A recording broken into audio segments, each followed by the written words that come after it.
Hello guys, PBA2 here. You might have seen what's happened to the price of these specific cases. In today's video I want to discuss what's happening to the CSGO case market and which cases might or might not be a great investing opportunity. It all started with an update that Valve never officially announced: the removal of rare cases from the drop pool. Before this change was implemented to the game, players had a 1% chance of receiving a rare case as a weekly drop. These rare drops were distributed across 30 cases and 3 old sticker capsules, so 33 items in total. With an average player base of 1.6 million and 4 weekly care packages per month, that resulted in roughly 64,000 rare drops every month.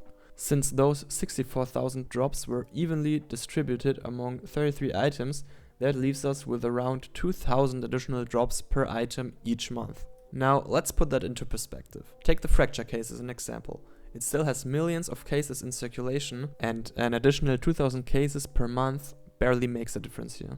In fact, with around 1.8 million fracture cases being opened every single month, the opening rate massively outpaced the drop rate. However, the situation looks very different when we examine something like the CSGO weapon case 1, which only sees about 5,000 openings per month. In that context, 2,000 extra drops per month has a significant impact on the overall supply. Mathematically speaking, removing those rare drops increased the case's extinction rate by roughly 66%. And when you factor in high volume investors or case openers like this guy, I think I get it now. Opening hundreds or even thousands of these cases, the price increase starts to make a lot of sense. This logic doesn't just apply to one case.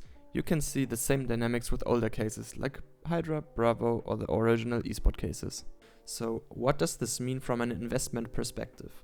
The older the case, the bigger is the impact of this new drop pool change. Older cases also contain the original knives with original finishes, something collectors strongly value. Not only because it contains this knife that's worth more than a frickin' house. Generally speaking, the OG knives in OG finishes are broadly admired by the community, especially the karambits, the bayonets and fade finishes in general. The revolver case, for example, could be an interesting pick since it's currently the newest and cheapest case that still includes those original knives in original finishes. In general, cases that have been discontinued for several years, especially those containing highly desirable rare special items, tend to offer strong long-term potential. I'm looking at you, Gamma, Chroma and Spectrum cases. On the other hand, cases that haven't been discontinued for very long or are still part of the active drop pool are typically less attractive.